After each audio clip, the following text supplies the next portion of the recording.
नमस्कार, मैं हूं कवलजीत सिंह और आप देख रहे हैं के न्यूज। बुलेटिन की शुरुआत करने से पहले नजर डाल लेते हैं अब तक की सुर्खियों पर। हेडलाइंस के प्रायोजक हैं रिफ्रेश मैट्रेस, एक ऐसा एहसास जो कर दे आपको रिफ्रेश, और मनमोहिक्स, जहां आपकी शॉपिंग को मिले नई पहचान।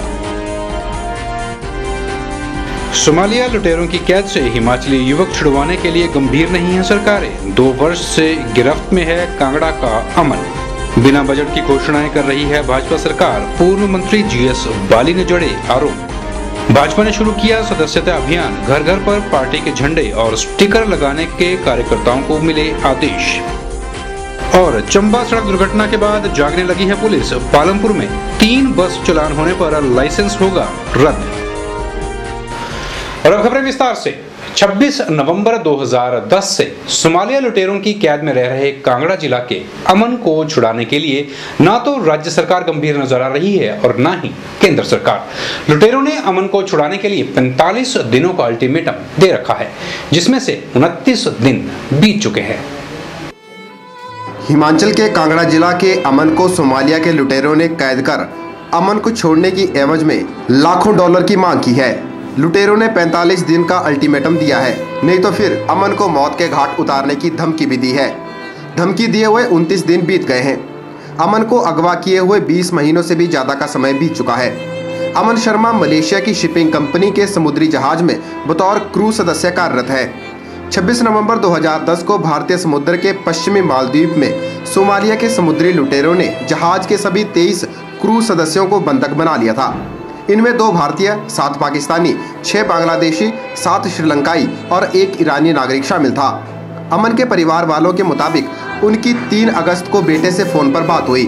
वह काफी डरा हुआ था और सरकार के हस्तक्षेप से रिहाई की मांग कर रहा था। चेक कर लिया, फिर फोन आया, उसके बाद आ जाऊंगा। अभी आज तक नहीं आया। 30 जुलाई को फोन आया उसका। 22 महीने हो गए उसको गए, अक्टूबर में 2 साल हो जाएंगे। अमन ने फोन पर बताया कि लुटेरों ने सभी बंधकों को यातनाएं दी हैं। यही नहीं, भारत के कोलकाता के एक बंधक की हत्या भी कर दी गई है। अमन की मां पुष्पा देवी ने नम आंखों से सरकार से अपने जिगर के टुकड़े को छुड़वाने के लिए प्रार्थना की है। मैंने पूछा, बेटा खाना तो में थोड़ा देते हैं, पानी में थोड़ा देते हैं, जितने जल्दी हो सके मुझे छुड़ाओ। मैंने बेटा पास में होता मैं छुड़ा लेते, जो मैं क्या करूँ। मैं बहुत दुखी माँ, मेरी माँ की ममता सुनो सभी सरकार वाले। अमन के परिजनों ने बताया कि अभी तक किसी ने भी अमन को छुड़वाने के लिए कोई भी प्रयास नहीं किया है। अमन की मां ने बताया कि वे केंद्र व हिमाचल सरकार को भी इस बारे में पत्र लिख चुके हैं, लेकिन सरकार ने अभी तक कोई कदम नहीं उठाया है। हिमाचल के मुख्यमंत्री प्रेम कुमार धूमल ने अमन की रिहाई को लेकर गृह मंत्रालय को पत्र लिखकर इस मामले को गंभीरता से लेकर अमन की रिहाई की मांग की है। प्रदेश सरकार ने पहले भी मामला जो पहला शिमला का लड़का था पकड़ा गया, उसके बारे में भारत सरकार से उठाया था। विदेश मंत्रालय इसमें काम करता है। अमन का मामला भी हमने भारत सरकार के साथ उठाया हुआ है और उनसे आग्रह बार बार हम कर रहे हैं कि इस बच्चे को छुड़ाया जाए, क्योंकि प्रदेश सरकार कोई भी अंतर्राष्ट्रीय बात सीधे तौर पे दूसरे राष्ट्रों से नहीं कर सकती।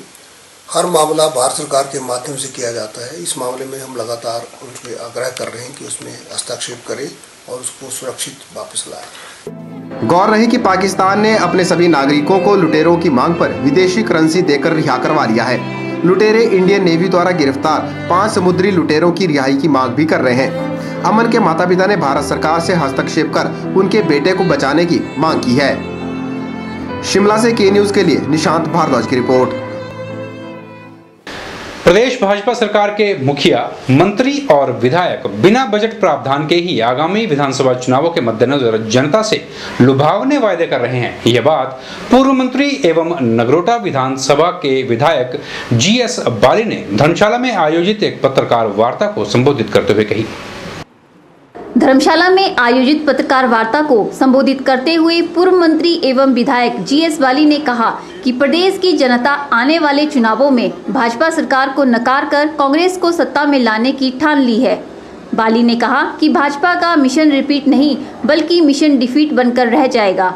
उन्होंने कहा कि भाजपा नेताओं को घर बैठने की तैयारी कर लेनी चाहिए। बाली ने कहा कि भाजपा सरकार ऐसे निर्णय ले रही है जो कि उन्हें नैतिकता के आधार पर नहीं लेने चाहिए। देखिए, हमारा कहना ये है कि सरकार ऐसे डिसीजन कर रही है जो कि आज मॉरली इनको करना नहीं चाहिए, क्योंकि अब सरकार एक तरह से तारीख तय हो चुकी है, महीना तय हो चुका है, इलेक्शन आ चुके हैं, इलेक्शन सिर के ऊपर है और ये दर ऐसे डिसीजन ले रहे हैं जहाँ पे फाइनेंशियल इम्प्लीकेशन है। अब जैसे मनरेगा में ये कर नहीं सकते, या तो ये बोले कि इन्होंने अप्रूवल ले ली गवर्नमेंट ऑफ इंडिया से, तो ये कह रहे हैं कि हम, मुख्यमंत्री जी का बयान ये है कि हम सरकार को, दिल्ली को लिखेंगे, दिल्ली वाले परमिशन नहीं देंगे तो बढ़ाएंगे नहीं। मगर लोगों को ऐसा इंप्रेशन देने का प्रयास किया जा रहा है कि जैसे इन्होंने 130 से 150 रुपये मनरेगा की दिहाड़ी कर दी है। तो ये सारी चीज़ें अच्छी नहीं है और तकरीबन 350 करोड़ रुपए की इम्प्लीकेशन के अनाउंसमेंट माननीय मुख्यमंत्री जी ने किया। हम जानना चाहते हैं, हमारा अधिकार है कि हम जानना चाहते हैं कि 350 करोड़ रुपए की बजट अलॉटमेंट कहाँ की हुई है। इन्होंने बजट के लिए बजट रखना चाहिए 350 करोड़ रुपए का। अब ये सारी इम्प्लीकेशन जो नेक्स्ट गवर्नमेंट है उसके ऊपर पड़ेगी, तो अभी इनका ये फर्ज बनता है कि ये डिसीजन जो है अगली गवर्नमेंट के लिए छोड़ देना चाहिए, अगली गवर्नमेंट आकर के सारे डिसीजन ले। बाली ने भाजपा सरकार पर आरोप जताते हुए कहा कि भाजपा सरकार प्रदेश की जनता के साथ कुठाराघात कर रही है। बाली ने कहा कि 15 अगस्त को मुख्यमंत्री ने जो घोषणाएं की हैं, वो सारी की सारी घोषणाएं बिना बजट प्रावधान के की गई हैं। बिल्कुल हमने वादे कर रही है, मगर इसका कोई असर नहीं होने वाला। ये तय है कि ये जा रहे हैं और कांग्रेस पार्टी आ रही है, ये तय हो चुका है, लोगों ने मन बना लिया है। बाली ने कहा कि राज्य की जनता भाजपा की जन विरोधी नीतियों से तंग आ चुकी है और राज्य में सत्ता परिवर्तन की लहर चल पड़ी है। के न्यूज के लिए धर्मशाला से निप्पी बादल की रिपोर्ट। घर घर में भारतीय जनता पार्टी के झंडे और स्टिकर लगे होने चाहिए, ये कहना है भाजपा महामंत्री रामस्वरूप शर्मा का। सदर मंडल भाजपा कार्यकर्ताओं की बैठक को संबोधित करते हुए रामस्वरूप शर्मा ने कहा कि भारतीय जनता पार्टी ने नए सदस्य बनाने का अभियान शुरू कर दिया है। मंडी में खुले प्रदेश भाजपा के पहले चुनावी कार्यालय में सदर मंडल भाजपा की बैठक का आयोजन किया गया, जिसकी अध्यक्षता मंडला अध्यक्ष श्यामलाल ठाकुर ने की, जबकि हिमाचल भाजपा के महामंत्री रामस्वरूप शर्मा ने विशेष तौर पर बैठक में अपनी उपस्थिति दर्ज करवाई। बैठक उपरांत जानकारी देते हुए रामस्वरूप शर्मा ने कहा कि हर घर में भाजपा के झंडे और स्टिकर पहुँचाने का कार्य शुरू हो गया है और यह लक्ष्य रखा गया है कि हर घर पर भाजपा का निशान लगा होना चाहिए। साथ ही भाजपा सरकार द्वारा किए गए सराहनीय कार्यों की पुस्तक भी हर घर में पहुंचनी चाहिए। उन्होंने बताया कि यह कार्यक्रम 20 अगस्त तक चलेगा। प्रदेश में भारतीय जनता पार्टी के नए सदस्य बनाने का कार्यक्रम का शुभारंभ हो रखा है। ये कार्यक्रम 20 अगस्त तक चलने वाला है। पूरे प्रदेश में भाजपा की सदस्यता लेने के लिए जनता में भारी उत्साह। जो पार्टी ने टारगेट तय किया था उससे अधिक कार्यकर्ता बनने जा रहे हैं और आज मंडी जो सदर मंडल है, आज इसकी बैठक थी जिसमें सदस्य अभियान की समीक्षा की गई। झंडे भारतीय जनता पार्टी के जो झंडा है घर में लगा होना चाहिए। स्टिकर हमारे प्रांत के प्रमुख नेताओं के, माननीय मुख्यमंत्री जी का, अध्यक्ष जी का, आदरणीय शांता जी का, एक सरकार का एक उपलब्धियों का एक स्टिकर हर घर में लगा होना चाहिए। हमारी सरकार ने जो अच्छे कार्य किए उसकी पुस्तक हर घर में पहुँचे। माननीय मुख्यमंत्री जी का पत्र हर कार्यकर्ताओं को मिले। इस तरह आज पूरे मंडल में योजना बनाकर 6 भागों में बांटकर 6 प्रमुख नेताओं को दायित्व सौंपा है। महामंत्री ने कहा कि भाजपा का अभियान चप्पा चप्पा भाजपा पूरे प्रदेश में चल रहा है। उन्होंने बैठक में उपस्थित कार्यकर्ताओं को कार्य करने की योजना बनाने संबंधी सुझाव भी दिए।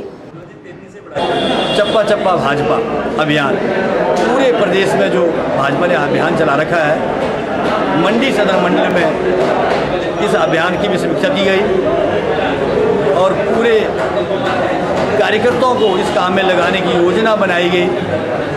मंडी सदर को 6 भागों में बांटा गया है और मंडी सदर के 6 प्रमुख नेताओं को एक एक वार्ड की ड्यूटी दी गई है ताकि वो अपने अपने लेकिन ग्रामीण केंद्रों में चप्पा चप्पा भाजपा अभियान के तहत जो कार्य करने वाले बाल राइटिंग पार्टी की हुई होनी चाहिए।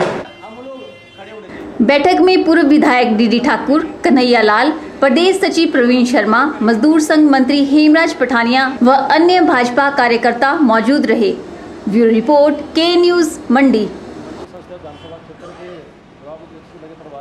मंडी जिला विश्वकर्मी सभा की कमान अब अनंतराम कौंडल को सौंपी गई है। यह निर्णय वीरवार को मंडी में आयोजित विश्वकर्मी सभा की बैठक में लिया गया। मंडी में हिमाचल प्रदेश विश्वकर्मी विकास सभा के सदस्यों द्वारा एक सभा का आयोजन किया गया। इस सभा में विश्वकर्मी विकास सभा की कमान अनंतराम कौंडल के हाथों में सौंपी गई। सभा में उपस्थित सदस्यों ने बताया कि एनआर पाठक की बीमारी को देखते हुए अनंतराम कौंडल को विश्वकर्मी विकास सभा का कार्यकारी अध्यक्ष नियुक्त किया गया है। एनआर पाठक ने अपनी हालात को देखते हुए, बीमारी को देखते हुए उन्हें श्री अनंतराम कौंडल को अपना उत्तराधिकारी माना या कार्यकारी अध्यक्ष नियुक्त किया। उसके लिए सभा ने धन्यवाद किया और मैं अनंतराम कौंडल से गुजारिश करूंगा कि सभा को सुचारू रूप में चलाने के लिए वो प्रयत्न करें। हम उनके साथ हैं और मैं एक व्यक्तिगत हिमाचल प्रदेश विश्वकर्मी सभा से उपाध्यक्ष होने के नाते अपना त्याग पत्र देता हूँ, क्योंकि विश्वकर्मी सभा एक नॉन पॉलिटिकल है, इसलिए मैं राजनीति में चला गया हूँ और अपना त्याग पत्र देता हूँ। हिमाचल प्रदेश विश्वकर्मी सभा में इंद्र सिंह गांधी ने उपाध्यक्ष पद से अपना त्याग पत्र दिया। इंद्र सिंह गांधी ने कहा कि त्याग पत्र देने का कारण उनका राजनीति में आना है, क्योंकि विश्वकर्मी विकास सभा नॉन पॉलिटिकल है। गांधी ने कहा कि राजनीति में आने का निर्णय उनका खुद का है। गांधी ने बल से भाजपा की टिकट पर अपनी दावेदारी जताई है। विशेष तौर पर जो है मेरी जो हाईकमान से दावेदारी है वो इस तरह की है कि मैं एक वरिष्ठ भाजपा होने के नाते, जैसे कि भाई दामोदर दास जी 1977 से 82 से लेकर भारतीय जनता पार्टी में रहे, उन्होंने मेरे समाज को, जो विश्वकर्मी समाज है, उसको जोड़ा। वो आज उसको जो है एक थाप लगी है कि वो भारतीय जनता पार्टी के लोग हैं विश्वकर्मी समाज के।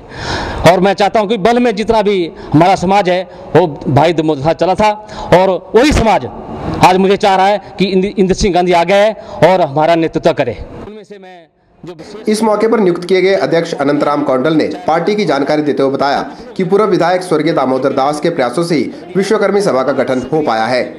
जी, मैं विश्वकर्मी सभा की तरफ से जानना चाहूँगा किस तरीके से समर्थन में जुड़ी है ये गांधी जी की? ये दामोदर दास की वजह से जो है तब से लेकर के जो ये विश्वकर्मी सभा जो है इससे जुड़ी हुई है, क्योंकि इसका गठन जो है 99 में हुआ। उससे पहले भी कई बार टूटी बनी, पर जो परमानेंट बनी है वो 1999 से बनी है, तो उसमें भाई भाजपा जनता पार्टी के साथ ही है जुड़ी हुई है। ब्यूरो रिपोर्ट, के न्यूज, मंडी। के न्यूज में फिलहाल वक्त तो चला है छोटे से ब्रेक का, बने रहिए हमारे साथ।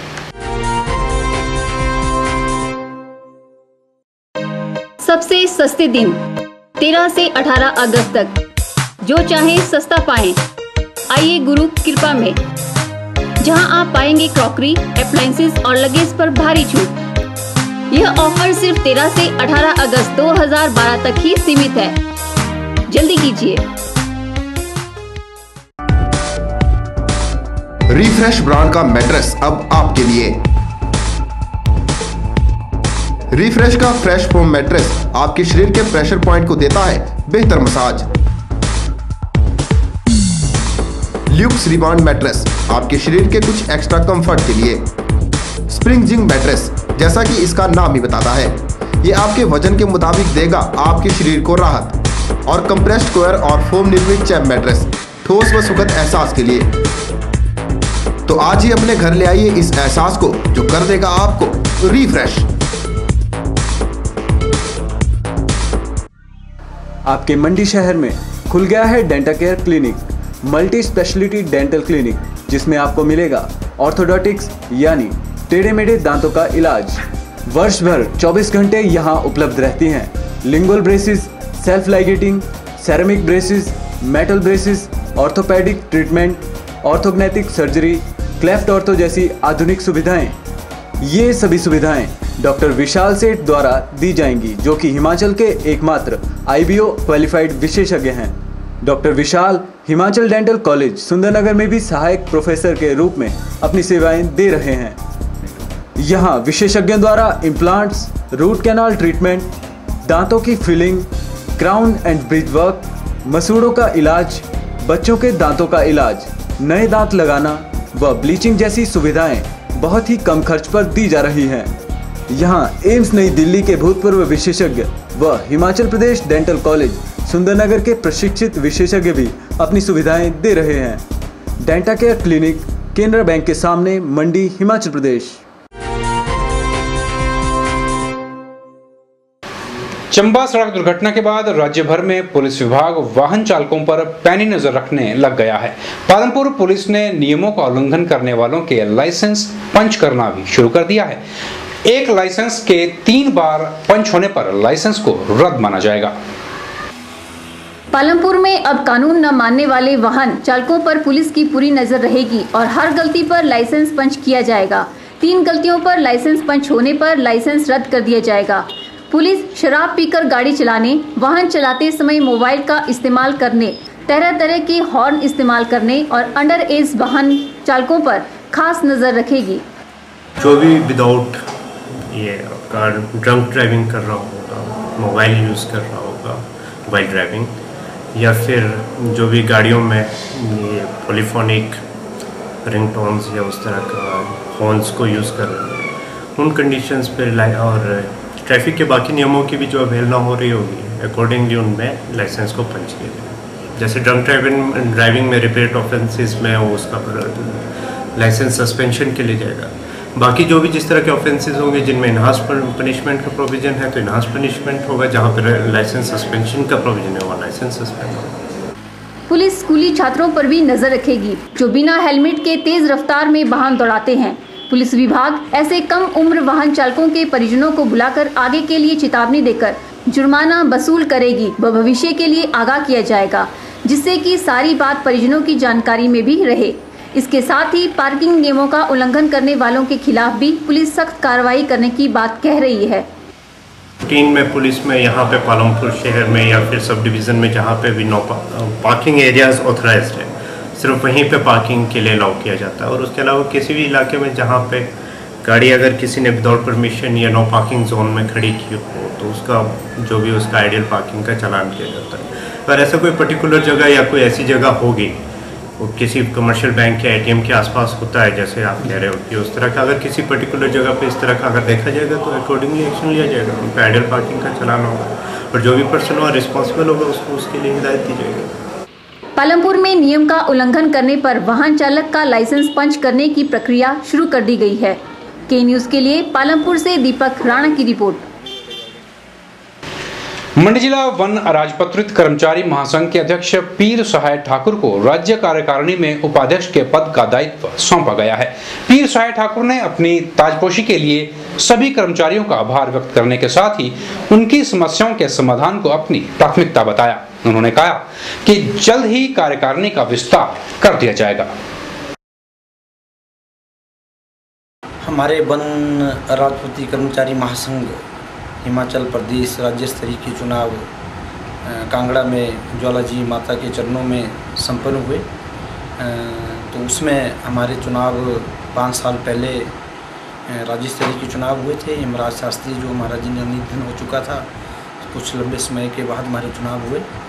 उसके बाद हमारे चुनाव में अब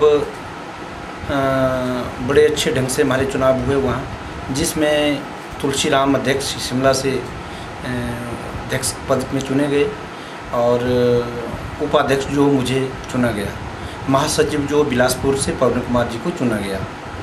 तो मुझे सबसे बड़ी खुशी इस बात की हुई कि जिन पूरे हिमाचल प्रदेश के वन कर्मचारी भाइयों ने मेरा साथ दिया और मुझे सर्व संपत्ति से ही मुझे चुनाव में सर्व संपत्ति से मुझे चुना गया। तो मुझे बहुत एक बड़ी खुशी की बात हुई और मेरा मनोबल बहुत बड़ा और मैं सभी कर्मचारी भाइयों से हिमाचल प्रदेश से, मंडी से, जितने 12 सर्कल जो हमारे मंडी में हैं, पूरे हिमाचल प्रदेश में हैं, सबसे अनुरोध करूंगा कि ये पूरे बिना रोक टोक से दिन रात जब भी मेरी ज़रूरत आवश्यकता होती है अपनी कठिनाई को मेरे पास मेरे टेलीफोन करें और जो भी मेरे से हो सकेगा मैं उनका कठिनाइयों का सुचारू रूप से समाधान करने की कोशिश करूँगा। के न्यूज में एक बार फिर वक्त चला छोटे से ब्रेक का, देखते रहिए के news. National small industries corporation, जो कि एक भारत सरकार का उद्यम है और मिनिस्ट्री ऑफ एमएसएमई के अंडर आता है, ने अपना एक नया सेंटर कनाल विलेज हलाल में शुरू किया है। एनएसआईसी ने ये सेंटर इस उद्देश्य के साथ शुरू किया है कि यहाँ पे बेरोजगार बच्चों को हम कुछ स्किल डेवलपमेंट प्रोग्राम कराकर उनको प्रैक्टिकल और थ्योरेटिकल ट्रेनिंग्स कराकर उनको काम के योग्य बनाएं। और ये सेंटर में mobile repair, computer hardware, computerised accounting, fashion designing, इसके अलावा इलेक्ट्रिकल गैजेट रिपेयर और कुछ ऐसे प्रोग्राम भी शुरू किए जा रहे हैं जो कि ऑन द जॉब ट्रेनिंग दी जाती है, जैसे कि स्पाइस ग्राइंडिंग एंड पैकेजिंग के कोर्सेज, और बिल्कुल निःशुल्क शिक्षा इन बच्चों को दी जा रही है ताकि ये बच्चे इसका फायदा उठा सकें और अपने भविष्य के लिए एक अच्छा कैरियर चुन सकें।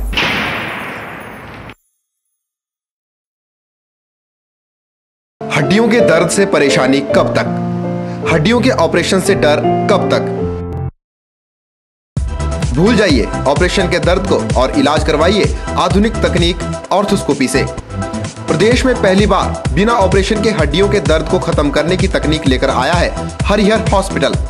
मौलाना आजाद मेडिकल कॉलेज नई दिल्ली के जाने माने ऑर्थोस्कोपी विशेषज्ञ डॉक्टर दिवाकर मिश्रा अब हरिहर हॉस्पिटल में उपलब्ध हैं, जो दूरबीन विधि से आपकी sports injury, arthritis, joint pain और हड्डियों की सभी प्रकार की बीमारियों का इलाज करेंगे।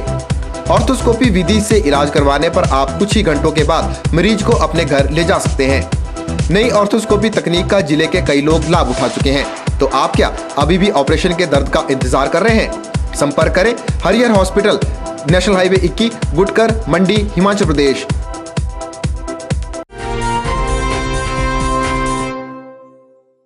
पैंतालीस वर्षों से मनाए जा रहे साइगलू मेले का वीरवार को बड़े ही धूमधाम से शुभारंभ किया गया। शुभारंभ मौके पर विधायक डीडी ठाकुर ने बतौर मुख्य अतिथि शिरकत की। तुंगल घाटी का सुप्रसिद्ध साइगलू मेला शुरू हो गया है। मेले का शुभारंभ पूर्व विधायक एवं भाजपा नेता डीडी ठाकुर ने किया। उन्होंने भाजपा सरकार की उपलब्धियां गिनाते हुए कहा कि भाजपा सरकार ने बागवानों और किसानों की ओर ध्यान देने के साथ साथ पशुओं की ओर विशेष ध्यान दिया है।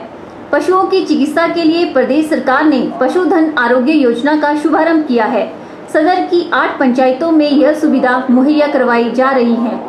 और आज हमें खुशी है कि सदर चुनाव क्षेत्र के भी जो 8 पंचायतें जहां पर कि हमारे पशु चिकित्सालय नहीं थे, इस चिकित्सा सुविधा यहां पर प्रदेश सरकार ने यहां मुहैया की है और वो सेंटर चल पड़े हैं और वहां पर जो पशुओं की चिकित्सा जो है वो आरंभ हो गई है। और हमें खुशी इस बात की कि इस मेले में जो है ख़ास तौर पे हमारे बहुत सी महिला मंडल, इलाके के पूरे महिला मंडल जो है इस मेले की शोभा बढ़ाते हैं। साथ ही डी ठाकुर ने कहा कि सरकार ने पशुपालकों की आर्थिक स्थिति को सुधारने के लिए विशेष दूध गंगा योजना की शुरुआत की है, जिसके माध्यम से लोगों को सुविधा प्रदान की जा रही है।